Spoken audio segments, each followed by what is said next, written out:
नसलीस तर वाढदिवस असल्यासारखं वाटतच नाही. आणि तू साजरा केलेले वाढदिवस मला विसरायचे नाहीयेत.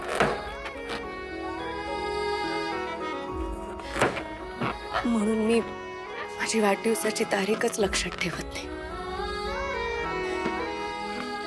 काल केदारने माझा वाढदिवस साजरा केला सुद्धा आणि त्याने बिचाराने खूप प्रेमाने सगळं केलं होतं. त्याला वाईट वाटू नये म्हणून मी पण ते सगळं खूप एन्जॉय केलं. पण मी माझा वाढदिवस तेव्हाच साजरा करेन जेव्हा मी तुझ्या गुन्हेगाराला पकडेन. तुझ्यावर लागलेले सगळे आरोप मी खोटे ठरवेन आणि तुला न्याय मिळवून देईन. तुझा गुन्हेगार कदाचित माझ्या आजूबाजूलाच आहे, कदाचित या घरात आहे. तुझ्यावर लागलेले सगळे डाग मी पुसून टाकेन आणि ज्या दिवशी हे घडेल ना त्या दिवशी मी सन्मानाने हा फोटो इथे आणून ठेवेन.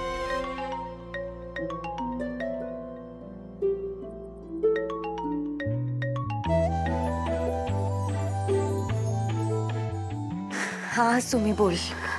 जीवेत शरदा शतम. तुझ्या आयुष्यातला प्रत्येक दिवस सुखाचा, समाधानाचा आणि यशाचा जाओ.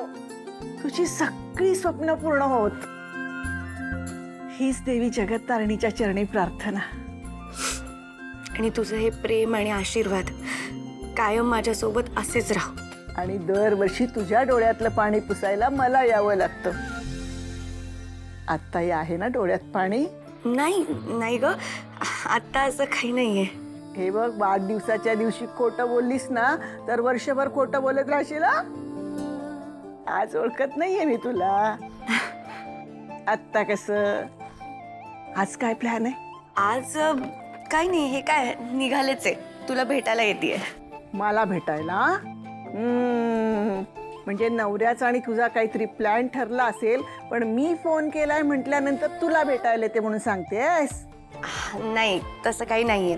म्हणजे खरं तर काल रात्री त्यांनी फळांचा केक आणून माझा वाढदिवस साजरा केलाय. अरे वा, माझा धनुष आहेच हुशार. बरं, घरच्यांचं काय? नाही, त्यांना कोणाला काही सांगितलं नाहीये. म्हणजे आता घरात वातावरण तसं फार बरं नाहीये ग, मग त्यात कुठे वाढदिवस वगैरे. हो का? बरं बरं. बरं चल, ठेव आता, मी निघते. हो हो, ये. हा,